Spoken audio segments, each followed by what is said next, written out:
Salomon memperanakan Boaz dari Rahab, Boaz memperanakan Obed dari Rut, Obed memperanakan Isai, Isai memperanakan Daud, Daud memperanakan Salomo dari istri Uriah, Salomo memperanakan Rehabel memperanakan Abia, Abia memperanakan Asa, Asa memperanakan Yosafat, Yosafat memperanakan Yoram, Yoram memperanakan Uzia, Uzia memperanakan Yotam, Yotam memperanakan Ahaz, Ahaz memperanakan Hizkia, Hizkia memperanakan Manasye, Manasye memperanakan Amon, Amon memperanakan Yosia, Yosia memperanakan dan selanjutnya Babel.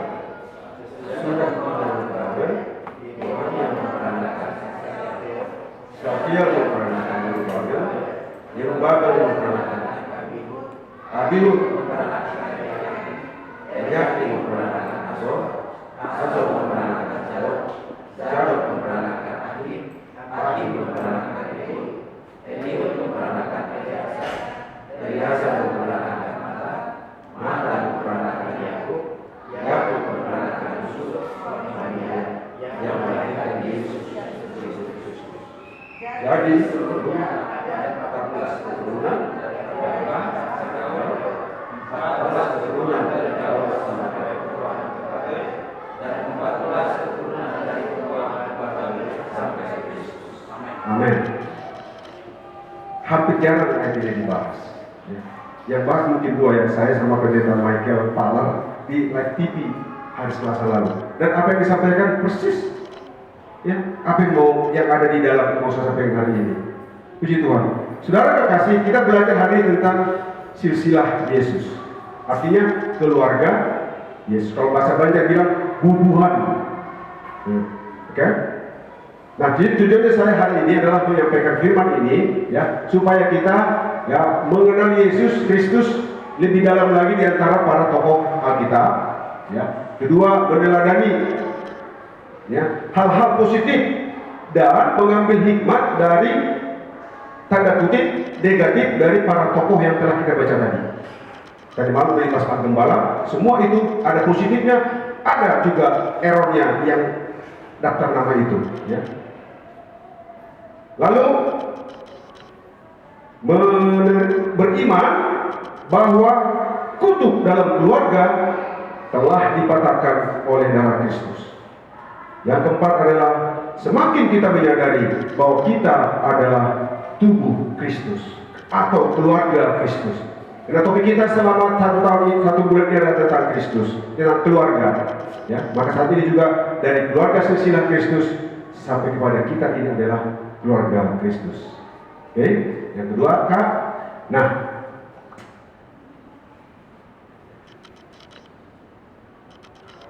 ya, kita mau mengenal Yesus lebih dalam lagi mengenal Yesus Kristus.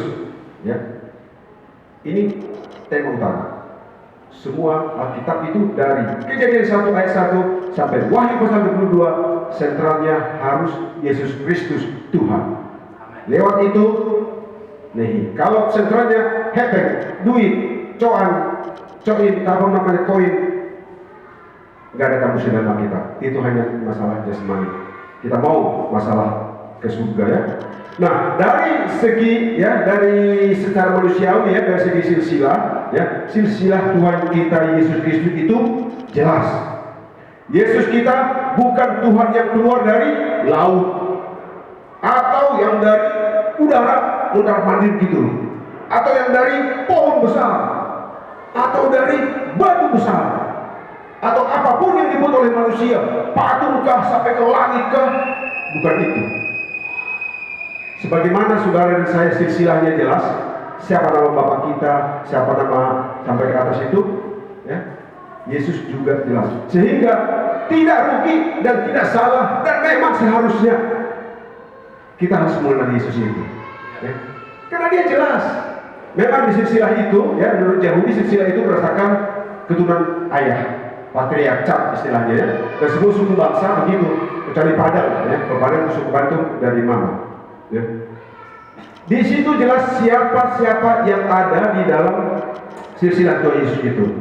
Oke, nah dan ingat saudara, ada silsilah Yesus di bawah itu terakhir, tapi jauh sebelum kelahirannya sudah ada nubuatan oleh para nabi.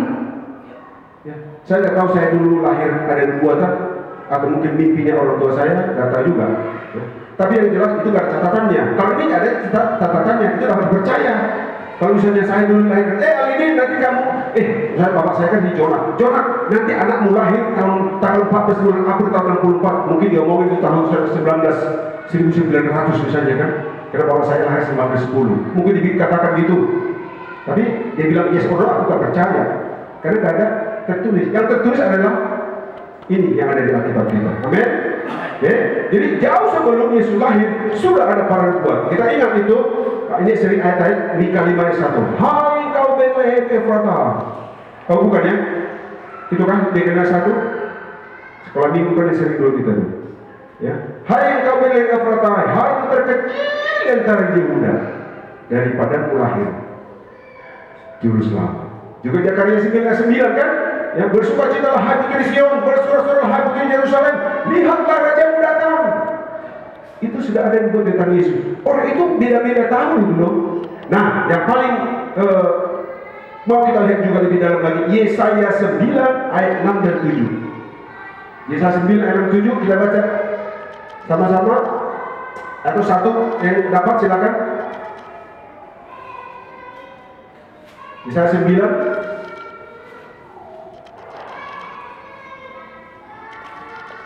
yuk silakan.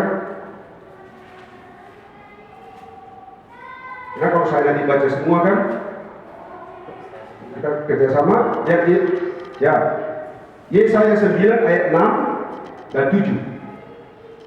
Yesaya 9 ayat 6 dan 7 demikian firman Tuhan, besar kekuasaannya dan damai sejahtera tidak akan berkesudahan di atas tahta Daud dan di dalam kerajaannya.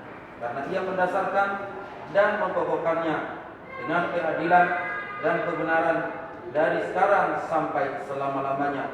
Kecemburuan Tuhan semesta alam akan melakukan hal ini. Oke, terima kasih. Di atas ada 5 dan 6 ya. Saya baca ini atasnya ya, ayat 6 versi ini ya. Sebab seorang anak telah lahir untuk kita, seorang putra telah diberikan untuk kita, lambang pemerintahan ada di atas bahunya, dan namanya disebut orang penasihat ajaib, Allah yang perkasa, Bapa yang kekal, Raja damai. Amin. Dan selanjutnya tadi separuh boleh pakai. Itulah Tuhan kita Yesus Kristus. Dahsyat bukan? Amin. Sudah percaya? Amin. Dahsyat. Dan sudah dikasih tahu sebelumnya tentang siapa itu Yesus kita. Oke, nah lihat keistimewaan Yesus antara lain. Nah, keistimewaan Yesus antara lain, satu, kandungan dari Roh Kudus. Anak muda yang belum menikah, baca dulu Matius 1 ayat 18. Anak muda, itulah Yesus kita. Kalau iPad sebenarnya cepat itu. Matius 1 ayat 18. Anak muda atau anak mudi? Halo? Matius 1 ayat 18. Kelahiran Yesus Kristus adalah seperti berikut. Pada waktu Maria, ibunya, bertunangan dengan Yusuf, ternyata ia mengandung dari Roh Kudus sebelum mereka hidup sebagai suami istri. Nah, jelaskan. Kandungan Maria itu bukan hasil hubungan suami istri, tetapi dari kandungan Roh Kudus. Oke. Itu yang memberikan dia hebat sekali. Ya. Yang sering terjadi zaman-zaman sekarang adalah belum suami istri sudah mengandung. Yang boleh berlaku itu hanya Tuhan Yesus oleh Maria, karena kandungan oleh Roh Kudus, ya, bukan hawa nafsu manusia. Itulah saking sucinya Roh Kudus dapat Yesus kita itu. Nah yang kedua adalah Yesus tidak memiliki golongan darah. Saya percaya itu. Kenapa? Kalau golongan darah ada A, B, dan O. Itu A, resus. A negatif atau B versus B positif. Jadi walaupun kita sama-sama golongan darah B, saya B, Bapak B, belum tentu cocok. Mungkin saya B resus positif, yang mau menerima adalah resus negatif, tidak cocok. A kata O katanya bisa masuk ke golongan darah semua, belum tentu cocok. Sering operasi ginjal atau tukar darah itu, transfusi darah itu gagal karena memang tidak cocok. Ya. Yesus kita tidak punya golongan darah tertentu. Kenapa? Untuk apa? Nanti kita bahas di slide selanjutnya ya. Harus penasaran dulu. Yang kedua, Yesus tidak memiliki DNA tertentu. Tahu nggak DNA? DNA itu adalah partikel yang paling kecil dalam tubuh manusia yang memberikan dia keunikan tersendiri. Saya kasih contoh. Anak saya Vicky, yang tiga-tiga ini ya, Vicky, Alvin sama Alin, kalau diambil DNA-nya pasti 100% sama dengan DNA saya. Itu. Maka sering kita baca di koran kan, kalau ada korban diambil DNA-nya, dicocokkan dengan orang tuanya, dicocokkan dengan mamanya, dicocokkan dengan saudara-saudaranya. Itulah DNA. Paham DNA? Setiap orang itu punya DNA tersendiri, tidak ada double. Yesus tidak mempunyai DNA. Kenapa? Untuk apa? Nanti selanjutnya. Sabar menunggu. Tapi yang jelas, Yesus mempunyai keistimewaan itu ya. Nah, yang selanjutnya adalah Yesus Tuhan kita itu mati. Tapi koma ya, mati. Semua nabi apapun namanya, termasuk Nabi Roh atau Nabi Bungkus, semua mati. Nabi palsu pun mati, nabi yang datang apapun katanya aku nabi itu semua mati. Memang ada dua nabi yang diangkat ya, Henokh dan Elia. Tapi nanti mereka juga akan mati, baru dibangkitkan dengan tubuh rohani. Nah, istimewa kita, Yesus kita memang mati, tapi tidak cukup sampai mati, dia bangkit. Ya, firman Tuhan mengatakan, jika Kristus tidak dibangkitkan, sia-sialah penderitaan kami. Percuma kita kumpul di sini, percuma gereja ada kalau Kristus tidak dibangkitkan. Itu istimewa Yesus kita. Bangkit, bukan hanya bangkit, juga naik ke surga. Kenapa dia naik ke surga? Karena dia adalah orang surga. Ya, tidak mungkin orang yang tidak tahu surga, yang tidak tahu surga naik ke surga. Yesus kita itu memang berasal dari surga dan dia naik ke rumahnya, ke surga. Apa dia sekarang Yesus di surga? Berdoa untuk kita. Ya, dia adalah juru syafaat kita dan pembela kita. Setiap hari kita melakukan dosa, itu saya tahu. Tuhan, itu kemarin dia berbohong, itu kemarin dia berzina, itu kemarin dia begini, itu kemarin dia merampok, itu kemarin dia berdusta. Yesus datang membela kita.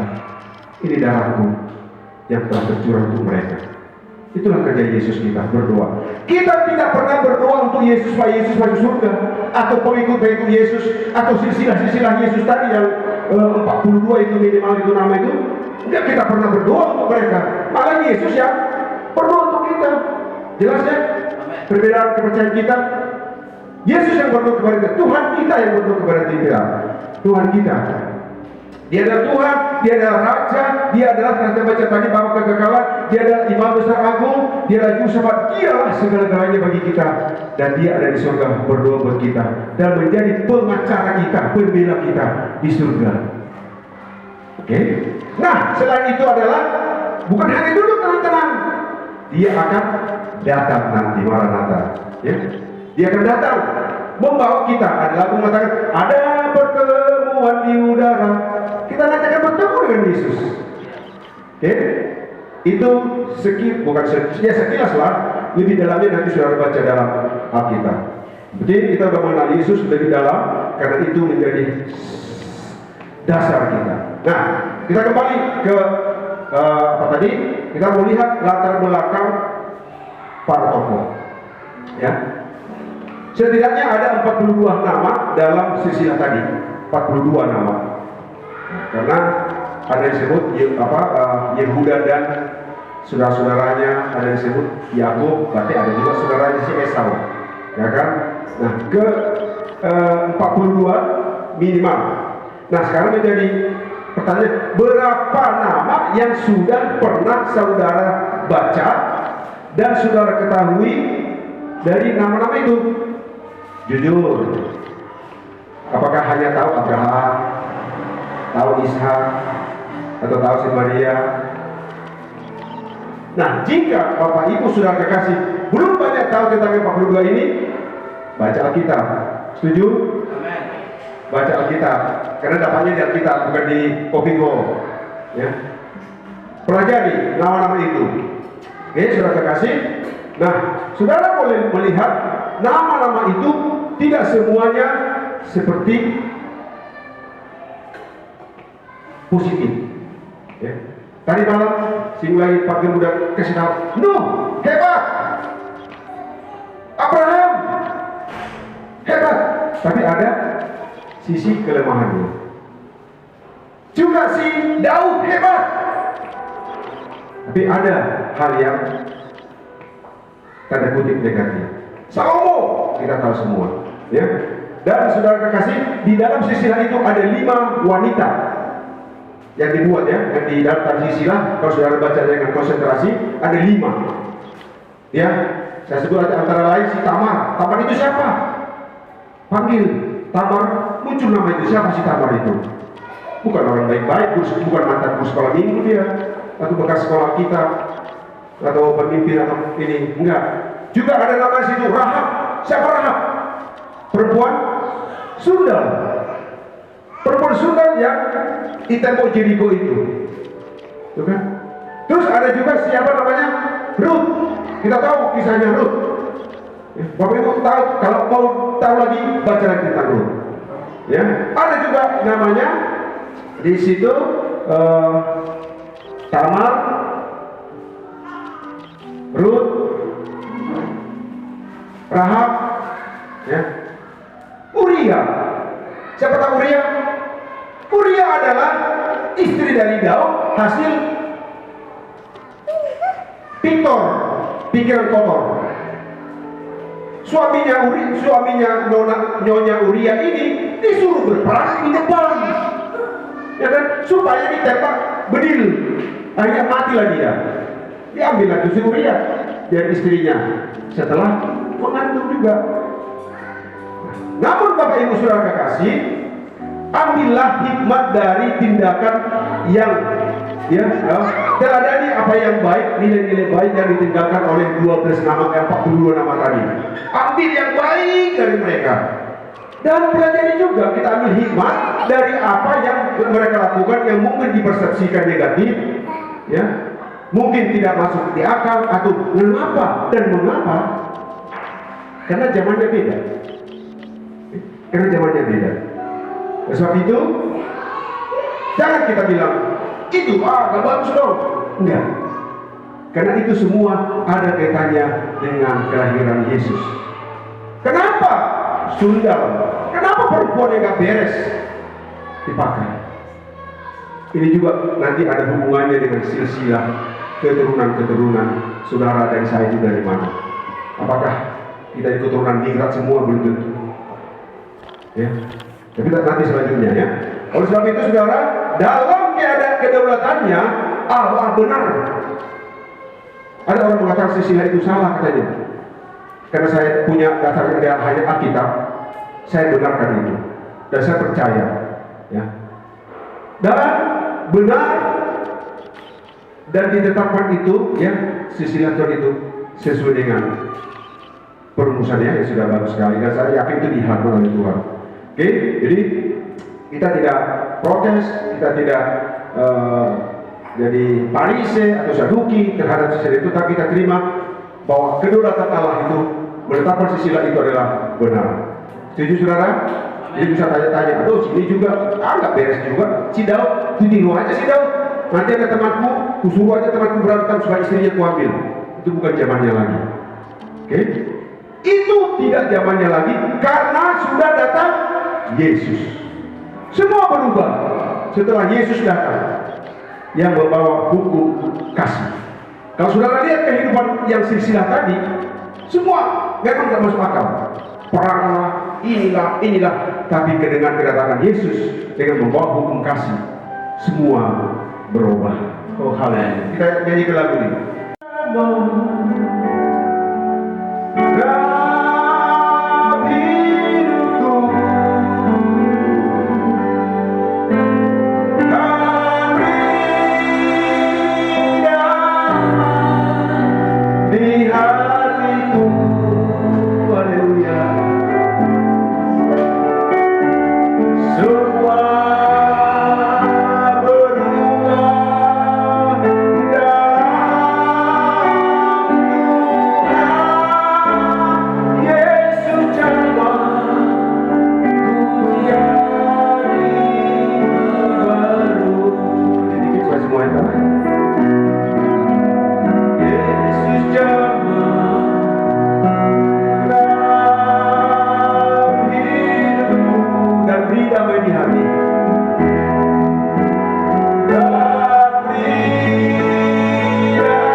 Selanjutnya ini tentang ke kita.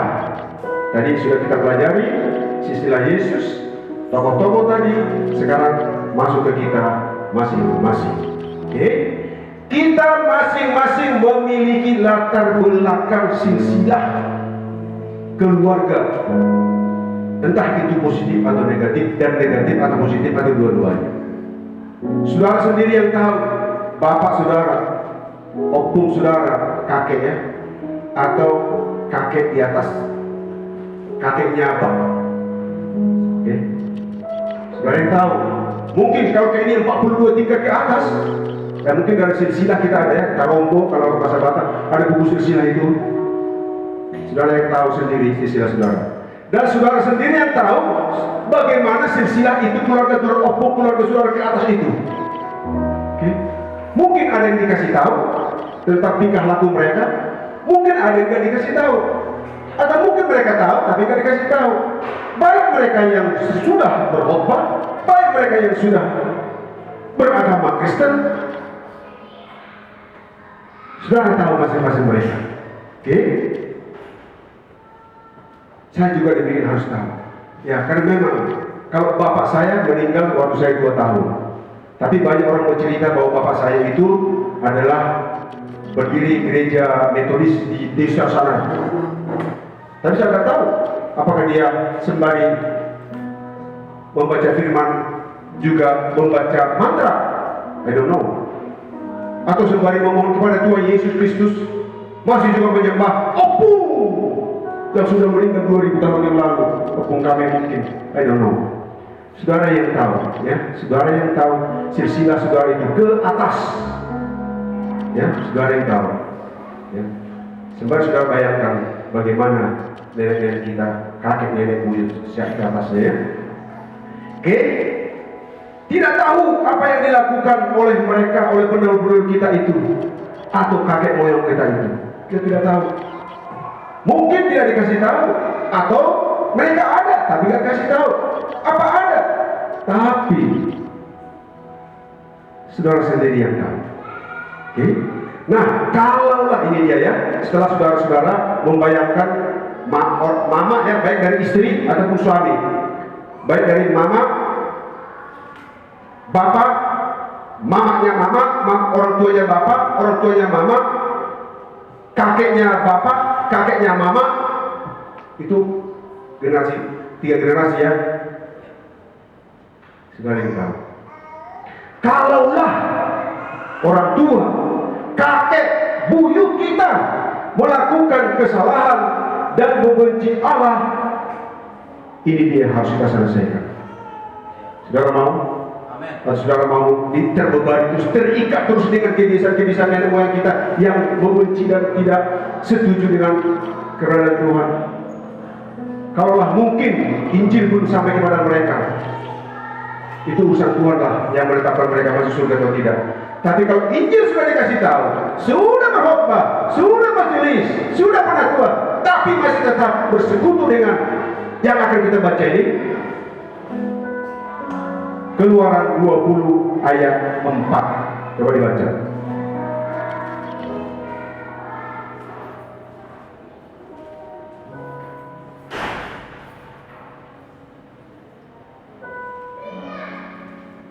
Saya baca ya, Keluaran 20 ayat 4. Demikian firman Tuhan, janganlah membuat bagimu patung yang menyerupai apapun yang ada di langit di atas, atau yang ada di bumi di bawah, atau yang ada di dalam air di bawah tanah, di bawah bumi. Janganlah sujud menyembah kepadanya atau beribadah kepadanya, sebab aku Tuhan Allahmu adalah Allah yang cemburu. Ingat ini ya, yang membalaskan kesalahan bapa kepada anak-anaknya, kepada keturunan yang ketiga dan keempat dari orang-orang yang membenci aku. Oh, saudara yang tahu apakah orang tua saudara, nenek saudara, nenek orang tua saudara membenci Tuhan? Saudara yang tahu. Kalau mereka masih hidup, saudara nanti di akhir khotbah ini, kalau mereka masih hidup, saudara melepaskan berkat sama mereka, minta pengampunan kepada Tuhan untuk mengampuni mereka. Tapi kalau sudah meninggal, gak usah lagi, karena tidak ada kamusnya dalam di ajaran gereja kita berdoa untuk orang yang mati. Kalau didoakan orang yang mati, enak aja. Misalnya saya yang dibanding preman atau penyembah berhala mati, karena ada firman begitu, nanti otaknya berpikir, gak apa-apa aku sekarang bandit atau preman atau melawan Tuhan atau membenci Tuhan. Nanti cucu-cucuku, anakku, jemaat nanti gede kol berdoa buat saya sudah meninggal, saya pasti selamat. Atau nanti Pak Evikson pergi ke Yerusalem di tempo ratapan, dia akan berteriak, Tuhan ampuni opungku yang sudah meninggal 2000 tahun yang lalu, sudah berapa tahun opung warung meninggal? 15 tahun yang lalu, 20 tahun yang lalu. Enak amat waktu hidup dia membenci Tuhan. Itu bedanya ajaran kita ya. Kita tidak pernah berdoa. Karena itulah makanya kita saling harus yang bertindak. Oke? Lalu saudara kekasih, nah ingat lihat nih 1 Korintus 6 ayat 22 ini 16 ya. Siapa yang tidak mengasihi Tuhan, terkutuklah ia. Maranatha. Siapa yang tidak mengasihi Tuhan, katakan bersama saya, siapa yang tidak mengasihi Tuhan? Ayo, siapa yang tidak mengasihi Tuhan? Terkutuklah dia. Di Keluaran tadi disebut bahwa akan turun, akan membalaskan kesehatan kepada membalaskan kepada diri sendiri bagi orang yang membenci aku. Membenci lawannya apa? Mengasihi. Gak ada tengah-tengah. Kadang benci, kadang mengasihi, enggak. Jelas di sini. Supaya tegas, positif atau negatif, tidak ada abu-abu. Ya. Jadi dikatakan sini, terkutuklah dia orang yang tidak mengasihi Tuhan. Tadi saya katakan, saudara mengetahui apakah orang tua saudara mengasihi Tuhan? Ya, saudara mengetahui apakah nenek saudara atau kakek saudara mengasihi Tuhan? Atau kakek nenek kita itu mengasihi Tuhan, tapi mengasihi juga hantu? Ya, daripada bicara hantu. Atau tenaga-tenaga yang apa yang di atas tadi itu kita baca di dalam ulangan tadi pun, atau Keluaran 20 ayat 4 tadi. Ini tegas. Kita harus mengasihi Tuhan. Setuju? Amen. Kalau tidak mengasihi Tuhan itu golongan terkutuk. Untuk itu saudara, kita lihat ya dari Keluaran 20 tadi ayat, kalau di Alkitab saya ayat 6 ya.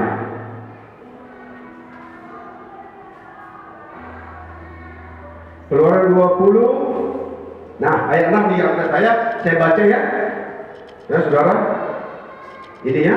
Tetapi aku guru besar itu Allah kita, tetapi aku menunjukkan kasih setiaku kepada beribu-ribu orang, yaitu mereka yang mengasihi aku dan yang berpegang pada perintah-perintahku.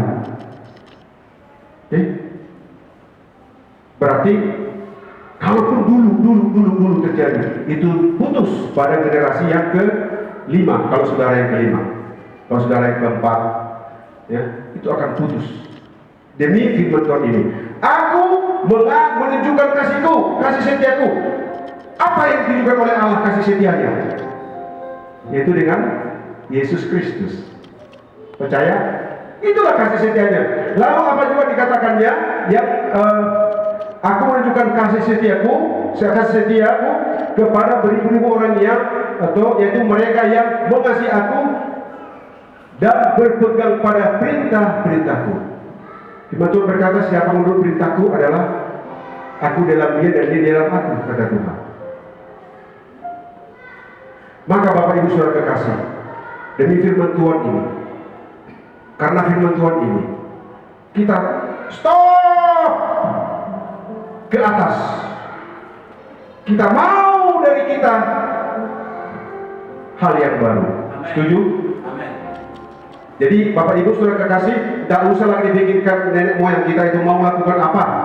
Saya katakan tadi, kalau masih hidup, berikan pengampunan, berikan doakan dia supaya sadar, supaya bertobat, ya, supaya di bapak itu sendiri sudah putus, sehingga saudara sama anak tidak akan turun lagi. Tapi kalaupun, ya, sudah pada lewat semua seperti saya, ya, bapak saya sudah lewat, opung saya sudah lewat, opung dan istri saya juga lewat, mama istri saya juga sudah lewat, ya. Kakek bapak saya sudah lewat, nenek kakek saya juga sudah lewat, ya. Saya dengan istri saya itu sempurna, yatim piatu, kiri kanan yatim piatu, juga ke atas juga nggak punya opung-opung lagi. Saya nggak perlu lagi menuntut mereka karena mereka sudah mati.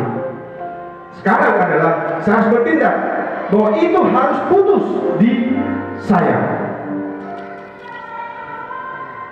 Oke, saudara kekasih, maka saudara, kita harus putuskan itu kutuk, apalah namanya, kutuk, hukuman, perikatan atau tumbang atau perjanjian dengan setan, perjanjian dengan hantu belau, perjanjian dengan hal-hal goib yang di luar sana yang bukan dari Tuhan, harus diputuskan.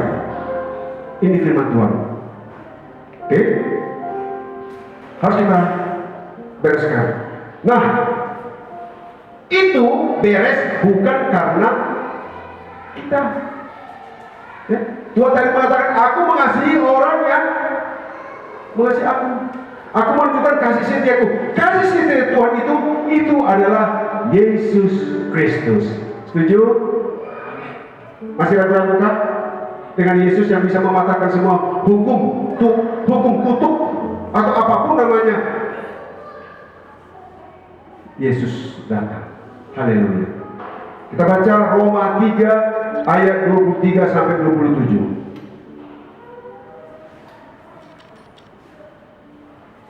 Ada yang dapat?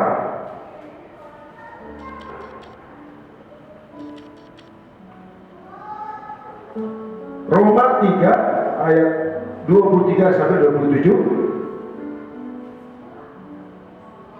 Saudara masih terpesona atau takut dengan yang atas tadi? Gak usah takut. Yesus sudah datang. Amin. Mungkin ada di atas saudara menyadari, oh, omakku, opungku, nenekku, kakekku, di atasnya mereka masih hidup, masih punya hati CFKIJ yang bukan dari Tuhan. Yesus sudah datang. Diputuskan di saudara, diputuskan di saya, sehingga tidak turun kepada anak kita, tidak turun kepada cucu kita, tidak turun pada cicit kita, sampai selama-lamanya. Asal tetap berpegang pada Yesus yang sudah datang. Amin. Roma 3:23. Silakan Pak. Roma 3 ayat 23 sampai 27, demikian firman Tuhan. Karena semua orang telah berbuat dosa dan telah kehilangan kemuliaan Allah, dan oleh kasih karunia telah dibenarkan dengan cuma-cuma karena penebusan dalam Kristus Yesus. Kristus Yesus telah ditentukan Allah menjadi jalan pendamaian karena iman dalam darahnya. Hal ini dibuatnya untuk menunjukkan keadilannya, karena ia telah membiarkan dosa-dosa yang telah terjadi dahulu pada masa kesabarannya. Maksudnya ialah untuk menunjukkan keadilannya pada masa ini, supaya nyata bahwa Ia benar dan juga membenarkan orang-orang yang percaya kepada Yesus. Jika demikian, apakah dasarnya untuk bermegah? Tidak ada. Berdasarkan apa? Berdasarkan perbuatan? Tidak, melainkan berdasarkan iman. Terima kasih Pak Pendeta. Maka tadi salah satu tujuannya penyampaian hari ini adalah kita semakin beriman kepada Tuhan Yesus Kristus, bahwa kita adalah keluarga Kristus. Amin. Amin. Harus beriman. Tadi sudah saya ungkapkan sekilas tentang keistimewaan Yesus dan siapa Yesus itu.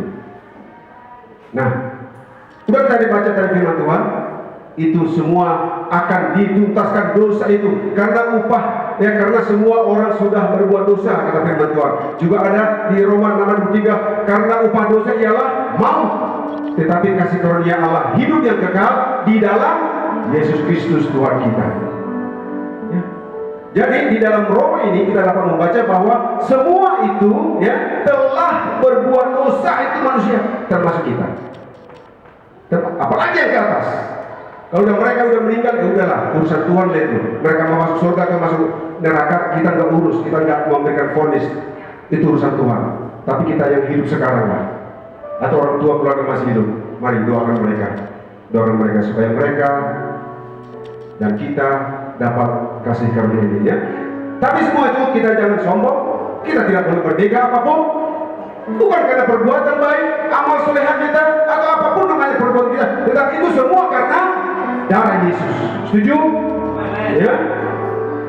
Penebusan dalam Kristus Yesus itu jelas bahwa Yesus itu adalah jalan pendamaian dalam darahnya, ya, darahnya membenarkan orang-orang yang percaya kepada Yesus. Kita nggak benar, nggak ada kebenaran di kita. Tapi ketika kita melaksanakan apa yang dikatakan oleh firman Tuhan, Yohanes 3:16, karena demikian besar kasih Allah akan dunia ini, sehingga Ia mengaruniakan Anaknya yang tunggal, supaya setiap orang yang percaya, ya, walaupun bukan dibilang situ, setiap orang yang tahu bahwa Yesus sudah mati, tapi adalah setiap orang yang percaya, tidak binasa, melainkan beroleh hidup yang kekal. Itu tadi katakan gak ada pun kemegahan. Kita bermegah kalau kita punya iman kepada Yesus. Saudara kekasih, semua itu dikerjakan oleh Tuhan kita dengan darah yang kudus, ya. Kita nggak perlu lagi bawa korban bakaran, korban ukupan, korban persembahan, korban penghapusan dosa, korban apa lagi namanya itu, korban macam-macam korban. Itu semua sudah tuntas di dalam Yesus. Penebusan itu hanya sekali, tapi itu berlaku kepada orang yang terus percaya kepada Yesus. Jadi tidak ada istilah hyper grace, sekali selamat tetap selamat, tidak. Sekali selamat memang selamat kalau dia berjalan di dalam kebenaran itu. Tapi dia belum menyimpang, bagaimana mungkin bisa terjadi? Oke, saudara kekasih. Nah, inilah yang menjadi inti daripada hidup kita, bahwa darah Yesus Kristus menyucikan kita dari segala dosa kita. 1 Yohanes 1:7. 1 Yohanes 1:7. Yang udah dapat? Ganti-gantian, gak kembali aja. Ayo. 1 Yohanes 1:7.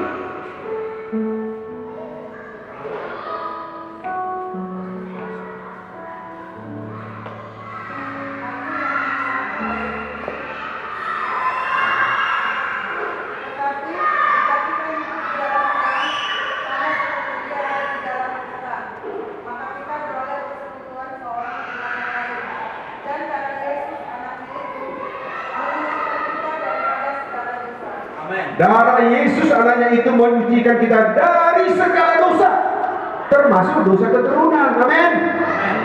Ya, termasuk dosa-dosa yang akan datang yang sudah diperbuat itu, hapus semua di dalam darah Yesus. Sepanjang kita percaya pada Yesus. Kalau nggak percaya, ya sama aja. Setuju? Amin. Percayalah darah Yesus mentuntaskan. Karena Yesus ketika disalib, apa yang dia katakan? Sudah selesai. Sudah selesai. Maka berbahagialah orang menerima Yesus Kristus. Tidak akan kena kutuk lagi, tidak akan kena hukuman lagi. Iblis tidak akan mendakwa lagi karena ada darah Yesus. Nah, saudara, golongan darah Yesus tadi, kenapa tidak ada golongannya? Supaya bisa masuk ke dalam darah saudara dan saya. Setuju? Makanya golongan darah Yesus itu nggak ada, bukan A, bukan B, bukan O, AB atau O. Enggak, karena nggak bisa. Kalau Yesus golongan darah A, ternyata diperiksa dokter A, resusnya minus, saya B, saya A positif, nggak bisa masuk. Maka golongan darah Yesus tidak ada, supaya semua bisa masuk ke dalam tubuh rohani saudara. Setuju? Harus dituju pada darah Yesus itu. Oke, yang kedua tadi, DNA Yesus itu DNA-nya supaya tidak ada tadi, supaya bisa cocok dengan DNA kita. Ya, jadi kalau diambil nanti bagian terkecil daripada tubuh rohani saya, dicocokkan dengan roh Yesus, klop. Setuju? Kalaupun saudara nggak setuju, itu firman itu memang demikianlah adanya. Oke? Jadi makanya DNA itu supaya bisa masuk ke semua orang, supaya bisa masuk kepada kita. Darahnya pun supaya bisa masuk dan diterima oleh kita. Maka saudara, kita baca 1 Korintus 10 ayat 16 sebagai akhir daripada pemberitaan ini. Ya. Ayo dibaca.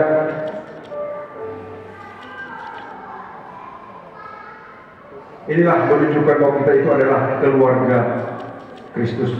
Di dalam teks pembacaan kita, Matius 1 ayat 1-17, stop kepada Tuhan Yesus Kristus. Kenapa sampai di situ? Supaya kebawahannya itu adalah saudara dan saya. Amin. Supaya keluarga Yesus selanjutnya adalah saudara dan saya, anak-anak saya, cucu dari anak saya, cucu dari cucu saya, sampai cucu buyut. Karena bapaknya, saya, saudara, sudah menerima Yesus Kristus sebagai Tuhan dan Selamat dan percaya akan darahnya mengampuni dosa saudara. Yakin? Bukan insya Allah atau mudah-mudahan, tidak. Ini firman Tuhan. Darahnya telah mengampuni semua dosa kita. Amin. Ayo dibaca 1 Korintus 10 ayat 16.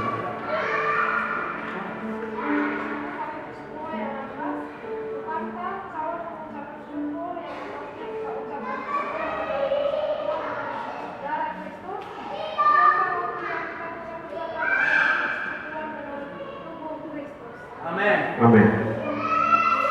Karena tadi darah Kristus itu harus masuk bersekutu, menjadi bersekutu itu artinya klop satu. Masuk ke dalam persekutuan itu artinya dalam satu keluarga. Maka saudara dan saya adalah keluarga Kristus. Yang setuju katakan amin. Kalau belum mengakui sebagai keluarga Kristus,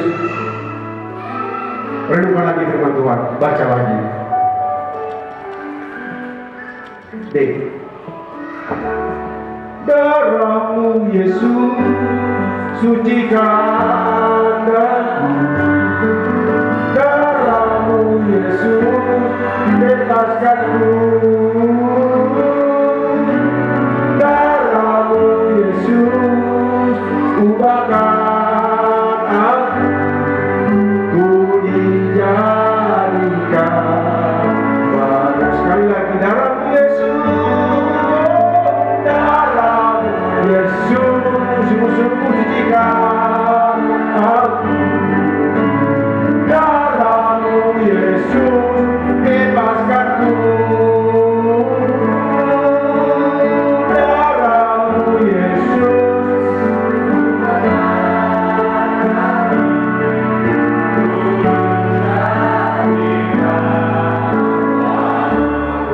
Saudara kekasih, apa yang telah kita sampaikan hari ini tidak ada gunanya kalau saudara tidak memberikan hati kepada Yesus. dan percaya pada Yesus Kristus Tuhan dan Juru Selamat kita yang telah menuntaskan semua yang harusnya kita kenal, dan karena darah Yesus sudah diselesaikan di bukit Golgota. Tapi darah Yesus tidak akan sia-sia kalau saudara dan saya percaya, beriman terus kepada Yesus, percaya firman-Nya, percaya janjinya, percaya berkat-Nya sebagai lawan dari kutuk yang sudah kita patahkan dengan darah Yesus. Amin. Haleluya. Darah-Mu Yesus sucikan aku. Darah-Mu Yesus bebaskan. Darah-Mu Yesus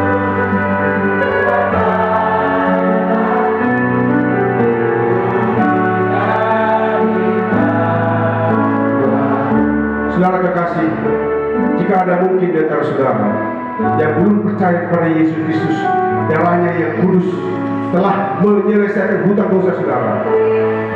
Mungkin ada di antara saudara yang orang tuanya masih hidup, kakeknya masih hidup, neneknya masih hidup, kena kepada keluaran 20 tadi. Berikan doa kepada, minta ampun kepada Tuhan, dan saatnya saudara akan ngomong sama mereka, ya, supaya tidak sampai lagi kepada saudara dan anak-anak kita. Ya. Jika ada saudara masih ragu-ragu, atau saudara mau dilepaskan, saudara mau dibebaskan, diberi kekuatan, nyanyikan lagu di darah Yesus. Ya. Dan jika tidak keberatan, silakan datang ke depan berlutut. Ada hamba Tuhan, ada baik gembala, ada Ibu Syahli yang akan berdoa membantu saudara. Tapi yang jelas saudara harus jujur di hadapan Tuhan. Pemulihan adalah, keterbukaan adalah awal dari pemulihan. Sudah terbuka kepada Tuhan, sampaikan dari sini doa kepada orang tua yang masih hidup, yang sudah mati tidak usah, yang masih hidup, doakan mereka dari sini. Dan saudara suruh minta Tuhan memutuskan dengan darah Yesus. Saudara dan saudara kalau mau, ya mari kita bangkit berdiri. Saudara yang mau didoakan, didukung sama hamba Tuhan, silakan akan berlutut di depan kita berdoa buat saudara. Darah-Mu Yesus sucikan aku. Darah-Mu Yesus bebaskanku.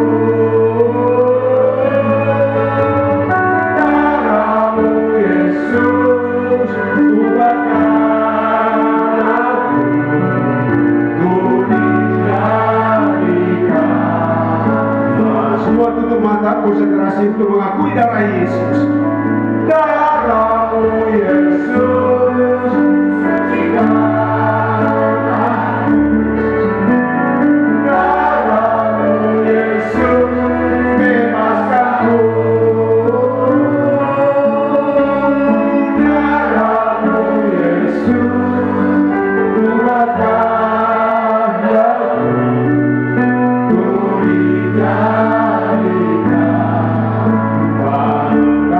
buatkan aku. Saudara telah kita baca tadi, bisa turun sampai generasi ketiga dan generasi keempat. Dan di ayat 6 dikatakan, aku menunjukkan kasih setiaku kepada orang yang mengasihi aku dan melaksanakan firman-Ku, kata Tuhan. Kasih setianya ada di dalam Yesus. Dan saya yakin dan percaya, generasi kelima tidak akan turun, generasi keenam selanjutnya tidak akan turun. Semua itu sudah diangkat, selesai di bukit Golgota. Asal saudara percaya sungguh-sungguh pada Yesus Kristus yang sudah mati di bukit Golgota, yang darahnya menghapus dosa kita semua. Haleluya, haleluya. Oh Yesus, ampuni kami, Tuhan. Jamah kami Yesus, jamah kami Tuhan, ampuni kami. Jangan turunkan dosa nenek moyang kami Tuhan kepada kami, karena kami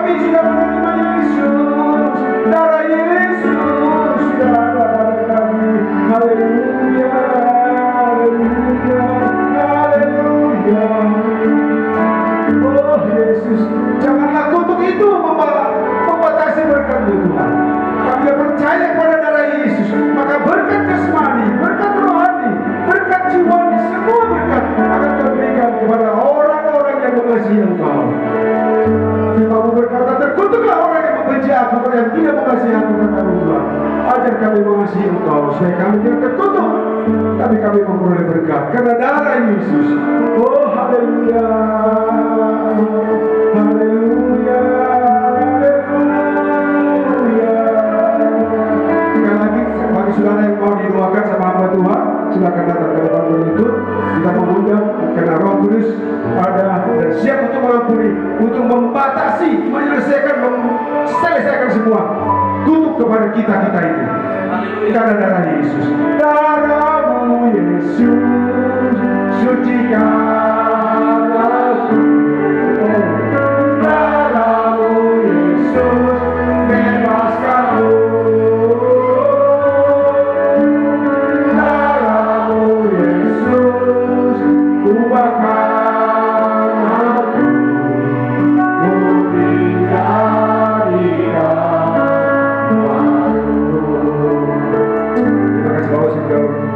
Terima kasih ya Yesus buat darahmu. Dengan firman-Mu Tuhan, apa yang telah kami baca, apa yang telah kami dengar selama ini, bahwa darah Yesus telah menyucikan kami. Kami percaya kepada Tuhan Yesus Kristus. Ayo sama-sama kita katakan, aku percaya kepada Tuhan Yesus Kristus. Darahnya yang kudus telah mengampuni semua dosaku dan mematahkan semua kutuk dengan darah Kristus.